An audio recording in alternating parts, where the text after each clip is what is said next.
Mister Shahroz. आज जो है हम क्लास 6 के मैथमेटिक्स का चैप्टर नंबर 1 पढ़ेंगे जिसका नाम है सेट्स। हमारे चैप्टर का जो आज का जो कंटेंट है कि पहला जो है हम डेफिनेशन ऑफ सेट्स पढ़ेंगे,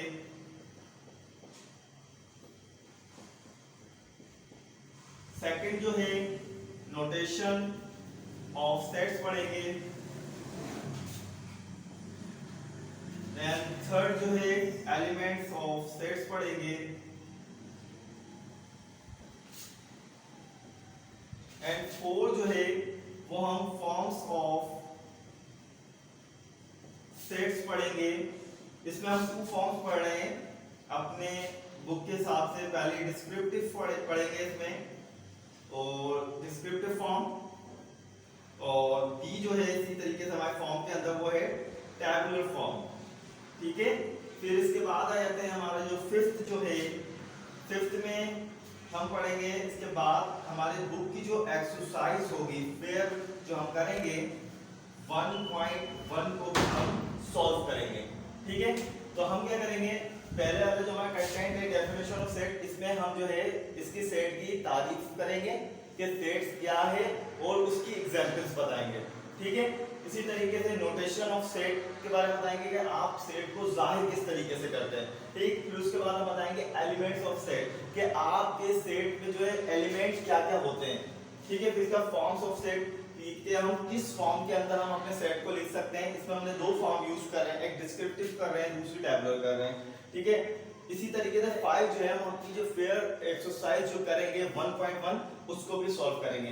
तो चलें हम अब स्टार्ट करते हैं अपनी डेफिनेशन जो है हमारी डेफिनेशन ऑफ सेट। पहला कंटेंट हम ले रहे हैं यहाँ पर। ठीक है, उसके बारे में कुछ मैं आपको एग्जांपल्स भी दूंगा। ठीक है, और इसी तरीके से हम आगे बढ़ते हैं। सेट्स, सेट्स क्या है? जो चीजें आप देखते हैं उनको तरतीब में पालें। जो चीजें आप देखते हैं उनको तरतीब में पालें तो उनको हम सेट्स में शुमार करते हैं। ठीक है, वो कलेक्शन होती है मुख्तलिफ चीजों की। जैसे हम बाग में गए, वहां हमने मुख्तलिफ किस्म के जो है क्या देखे, फ्लावर्स देखे, फूल देखे। अलग अलग किस्म के हमें फ्लावर्स मिलेंगे, जैसे रोज हो गया, ट्यूलिप हो गया, सनफ्लावर हो गया।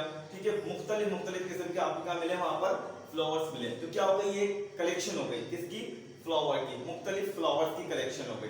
ठीक है, तो उसको मैं क्या कह सकता हूँ कि सेट्स कह सकता हूँ। इसी तरीके से वाइल्ड एनिमल, ठीक है, यानी कि जंगली जानवर। अब जंगली जानवरों के लिए भी मैं यही कह सकता हूँ, लायन, लियोपार्ड्स, ठीक है, एलिफेंट, ये सारे के सारे क्या वाइल्ड एनिमल है। इसको मैं कह सकता हूँ कलेक्शन ऑफ वाइल्ड एनिमल। इसी तरीके से मैं अपने आसमान पर देखूं तो आसमान पर मुझे बर्ड्स नजर आएंगे।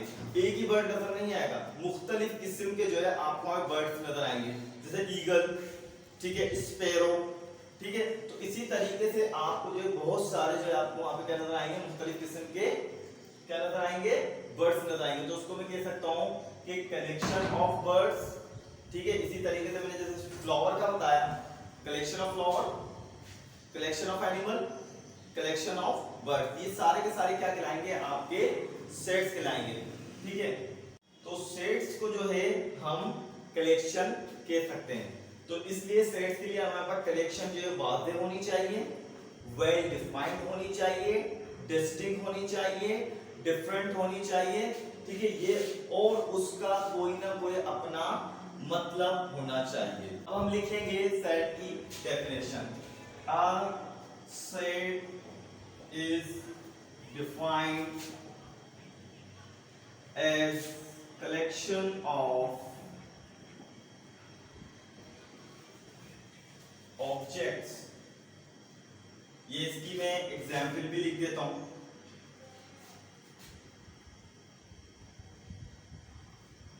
A set of fruits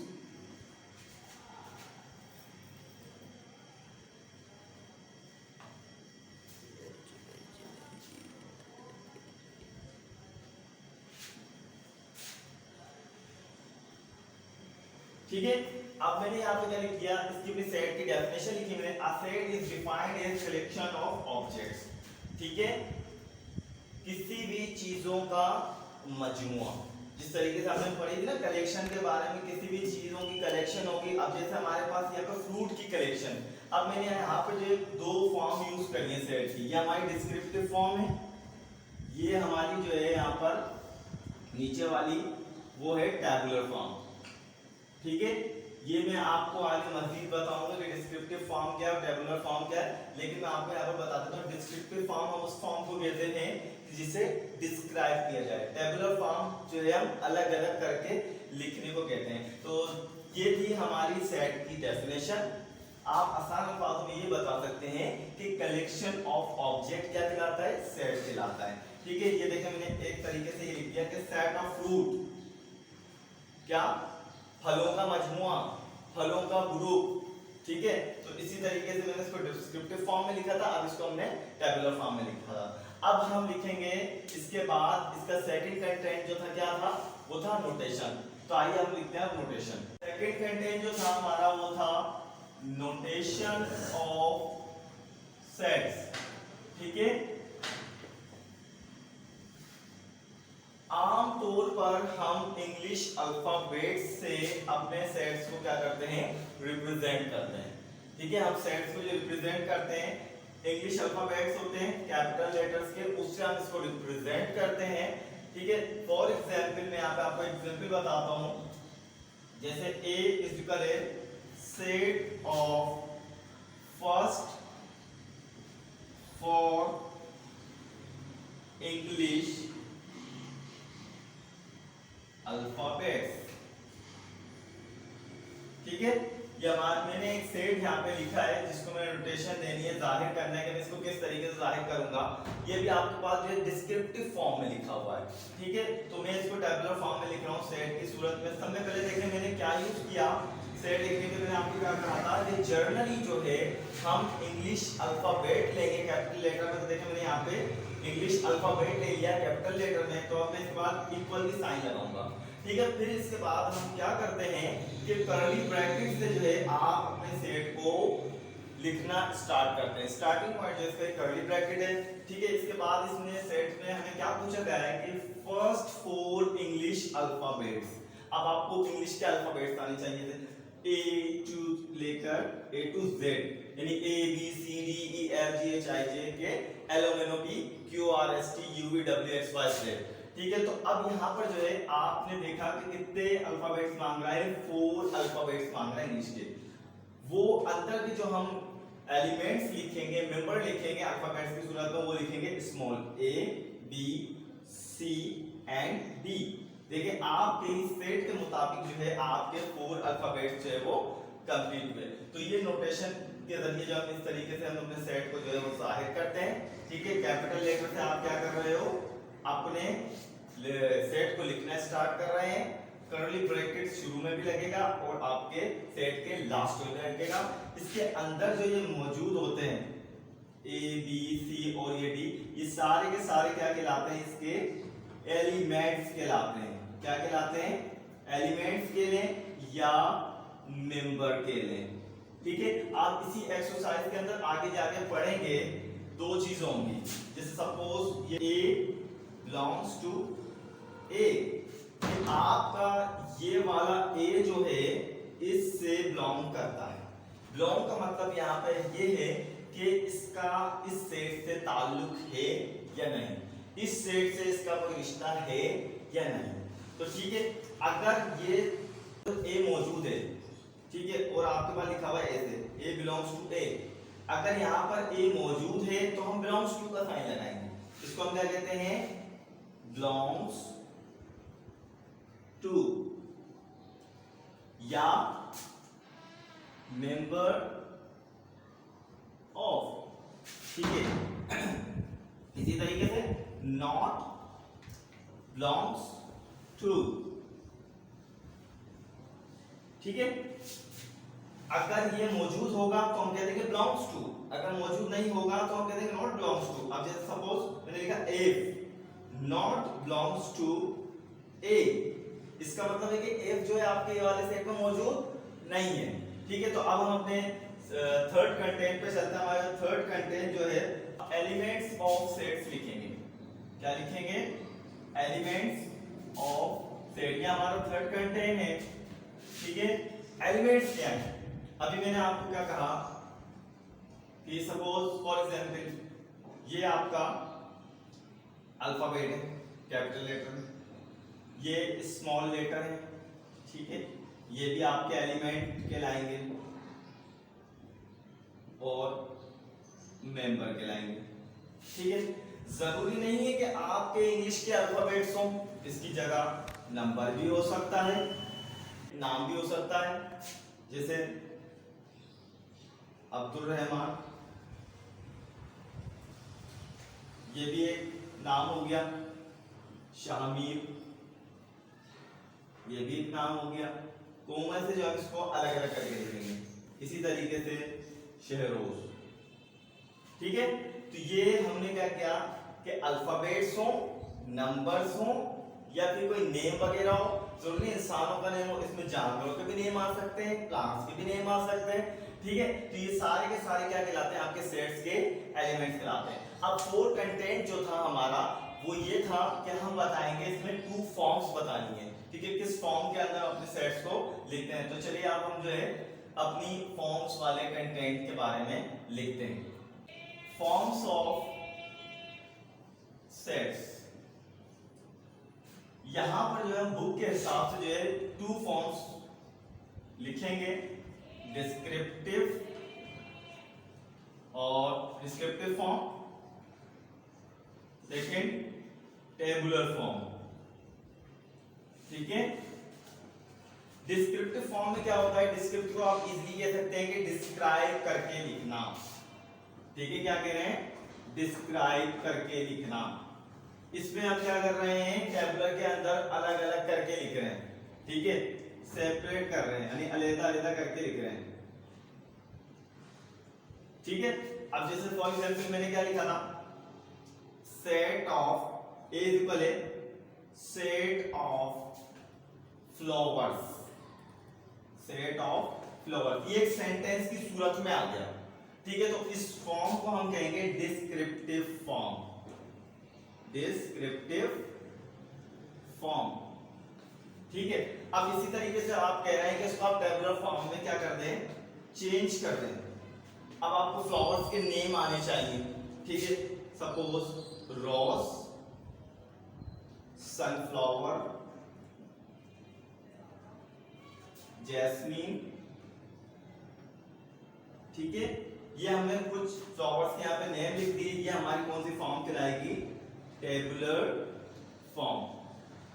ठीक है, तो ये हमारे कंटेंट 4 भी हमारा कंप्लीट हुआ। अब हमारा जो कंटेंट है, लास्ट कंटेंट, वो है हमारी फेयर एक्सरसाइज जो हमें करनी है 1.1। तो अब हम वो एक्सरसाइज को अपने हम स्टार्ट करते हैं। एक्सरसाइज 1.1 है। Question number 1, identify the well defined sets from the following. Well defined हमारा जो मेन क्वेश्चन है, इसमें आइडेंटिफाई जो करना है, वेल डिफाइंड करना है। वेल डिफाइंड का मतलब है जिसे आप लिख सकते हो। ठीक है, तो पहला हमें पार्ट जो दिया गया है ए इज इक्वल है bracket stars on the sky, आसमान पर सितारे। तो हमें जो है ये नहीं पता कि आसमान में कौन कौन से सितारे, उनके नेम नहीं पता, तो इसको हम जो है डिफाइन नहीं कर सकते। तो इसलिए मैं लिख दूंगा नॉट वेल, क्या आएगा? डिफाइंड। मैं इसको अंडरलाइन करते जा रहा हूं ताकि जो स्टूडेंट जो है इस एक्सरसाइज को अपनी नोटबुक में फेयर कर सकें। तो सेकंड जो है हमारा बी जो है बी पार्ट, उसका बी इज इक्वल है bracket black colour dresses in the wardrobe. ठीक है, अब ये बता रहे हैं बी के अंदर कि बी सेट में बताया गया है कि ब्लैक कलर के ड्रेसेस हैं वार्डरोब में। अब इसे जो है आप क्या कर सकते हैं? आसानी से लिख सकते हैं। ठीक है, तो इसको हम कहेंगे वेल डिफाइंड। क्या लिखेंगे? Well defined. ठीक है, इसी तरीके से सी पार्ट जो है उसका है C is equal bracket happy people in the city bracket. अब ये बताना है कि शहर के अंदर जो है खुश लोग, यानी कितने खुश लोग हैं, इनको आप काउंट नहीं कर सकते। तो ये भी आपके लिए क्या हो जाएगा? Not well defined. हमें क्या पता है कि कौन खुश है कौन खुश नहीं है, तो इस वजह से हम इसके लिए भी कर देंगे वेल नॉट वेल डिफाइंड। इसको मैं अंडरलाइन कर देता हूं इसके आंसर को।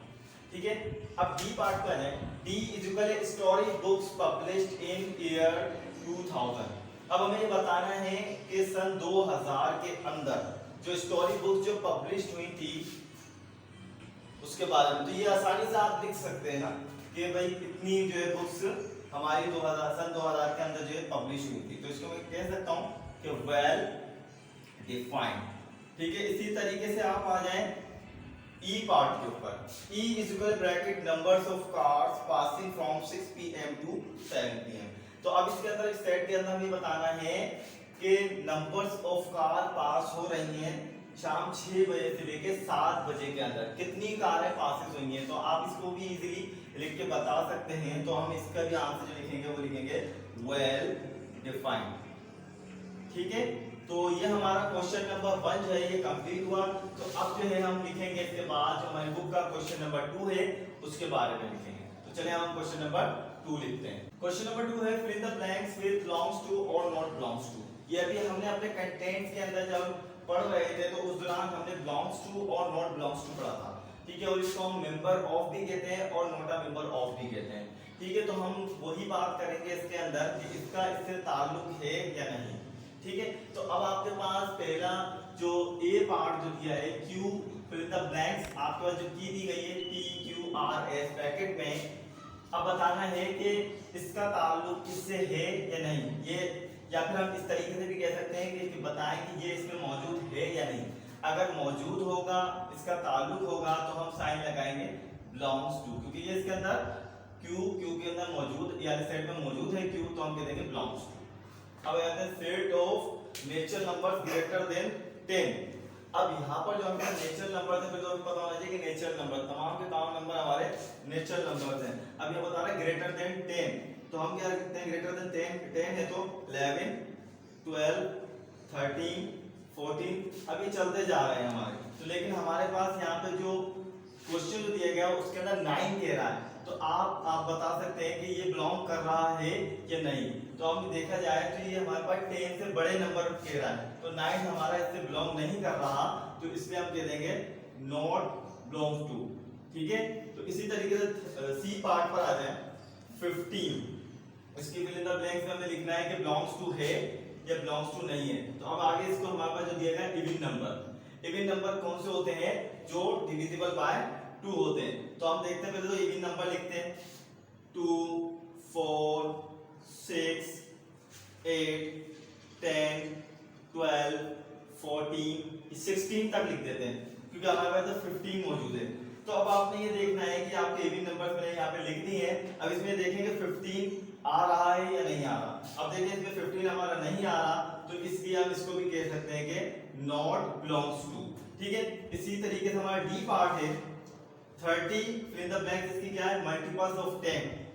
अब आपको 10 से मल्टीपल्स करना है कि आपका 30 आ जाए। हमें चेक करना है कि 30 हमारे 10 के टेबल में आता है या नहीं। तो मैं इधर लिख देता हूं 10 1 सा 10 10 2 सा 20 10 3 सा 30। तो हमारा देखिए 10 से हम जब मल्टीपल कर रहे हैं इसको हम टेबुलर फॉर्म में लिखें 10 20 30। तो 10 हमारा आ रहा है, तो हम इसलिए हम कह सकते हैं कि 30 जो है वो बिलोंग कर रहा है। ठीक है, तो इस वजह से हमने इसको बिलोंग टू का साइन लगा दिया। अब आए ई पार्ट पे। ई पार्ट पे हमारे पास 45 फिल द ब्लैंक। इसमें भी आपने वही पुट करना है कि बिलोंग कर रहा है या बिलोंग नहीं कर रहा। Number divisible by 5। अब 45 को चेक करना है कि 5 से डिवाइड हो रहा है या नहीं। तो मैं इधर 45 को लिख लेता हूं। ठीक है, नीचे जब 5 से इसको डिवाइड करके चेक करता हूं कि डिवाइड हो रहा है या नहीं। तो इसके लिए आपको 5 का टेबल आना चाहिए। तो 5 1 दा 5 5 9 दा 45। ये इधर यहाँ पर डिवाइड हो रहा है, तो इसलिए मैं इसको कह सकता हूँ कि 45 जो है वो बिलोंग कर रहा है। तो हमारे क्वेश्चन नंबर 2 कंप्लीट हुआ। तो अब हम इसके बाद जो क्वेश्चन करेंगे अब क्वेश्चन नंबर 3 करेंगे। नंबर 3 है right the following descriptive form in tabular form. पहले हम अपने कंटेंट में पढ़ चुके हैं कि फॉर्म्स के बारे में कि डिस्क्रिप्टिव फॉर्म क्या है और टेबुलर फॉर्म क्या है। तो आप जो है आपके पास जो पार्ट दिया गया है ए वो डिस्क्रिप्टिव फॉर्म में, पार्ट बी जो दिया गया वो भी डिस्क्रिप्टिव फॉर्म में, सी जो दिया गया वो भी डिस्क्रिप्टिव फॉर्म में। मीन आपको ये बताया जा रहा है कि right the following descriptive form. ये डिस्क्रिप्टिव फॉर्म को जो कन्वर्ट करना है किसमें, टेबुलर फॉर्म में। ठीक है, मीन के अलग-अलग करके लिखना है। ए पार्ट है L is equal prime number from 10 to 20। पहले तो ये पता होना चाहिए प्राइम नंबर क्या है। ठीक है, प्राइम नंबर वो नंबर्स होते हैं जो अपने ही टेबल में आते हैं और उससे डिवाइड होते हैं। ठीक है, अब ये 10 to 20 दिया गया है। ठीक है, तो 10 से आगे हम 11, इधर मैं एग्जांपल लिख देता हूं। 10 से आगे लिखा जाए तो 11 अपने ही टेबल में आता है। 11 के बाद हम 12 नहीं लिख सकते, 13 लिख सकते हैं क्योंकि ये भी अपने ही टेबल में आता है। 14 नहीं लिख सकते, 15 नहीं लिख सकते, 16 नहीं लिख सकते, 17 लिख सकते हैं और 18 नहीं लिख सकते, 19 लिख सकते हैं, 20 हम नहीं लिख सकते। ठीक है, तो अब मैं इसको इस तरीके से लिख सकता हूँ आंसर की सूरत में। L इज इक्वल है ब्रैकेट 11, 13, 17 और 19, ये इसका आंसर होगा। ठीक है, इसी तरीके से आप आ जाए इसके बी पार्ट पे। M इज इक्वल है 3 animals whose name start with letter D। अब आपने यहाँ पे 3 एनिमल्स के नेम देने हैं जिनका लेटर स्टार्ट होगा D से। फर्स्ट लेटर जो स्टार्ट होगा वो D से स्टार्ट होना चाहिए। जैसे फॉर एग्जांपल यहाँ पर डोंकी,